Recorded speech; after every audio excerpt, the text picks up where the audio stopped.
দাদিনাতির এক অবিচ্ছেদ্য গল্প। আপনার জীবনে কি এমন কেউ আছেন, যার সাথে আপনার সম্পর্ক সময়ের সাথে শুধু গভীরই হয়েছে, কখনো ফুরোয়নি? আজ আমি আপনাদের এমন এক দাদি আর নাতির গল্প শোনাব, যেখানে ছোটবেলা থেকে শুরু হওয়া ভালোবাসা আর নির্ভরতার বাঁধন ছিল অটুট। মীরা দাদি আর রোহানের সম্পর্কটা ছিল একেবারেই অন্যরকম। রোহান ছোটবেলায় দাদির আঁচল ধরেই বড় হয়েছে। দাদির হাতে সে শিখেছে প্রথম অক্ষরগান, শুনেছে রূপকথার গল্প আর খেয়েছে হরেক রকম মজার খাবার।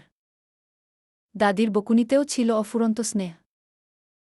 সেই মুহূর্তগুলো রোহান আজও চোখে ভাসে, যা তাকে জীবনের প্রতিটি ধাপে শক্তি জুগিয়েছে। এই সম্পর্কটা ছিল হাসি কান্না, আনন্দ আর নির্ভরতার এক অবিস্মরণীয় মিশেল।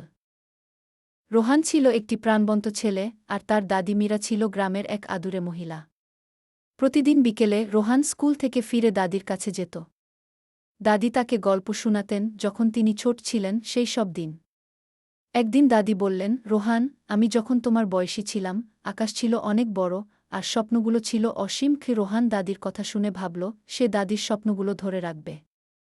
একদিন দাদি আর রোহান পার্কে গেল, যেখানে তারা একসঙ্গে হাঁটল, পাখির গান শুনল, আর দাদি বললেন, তুমি বড় হলে এই স্মৃতিগুলো তোমাকে শক্তি দেবে। রোহান প্রতিদিন সেই গল্পগুলো মনে রাখল, আর বড় হয়ে দাদির সঙ্গে হাসি, গল্প আর ভালোবাসা তার জীবনের অম্লিন শক্তি হয়ে রইল।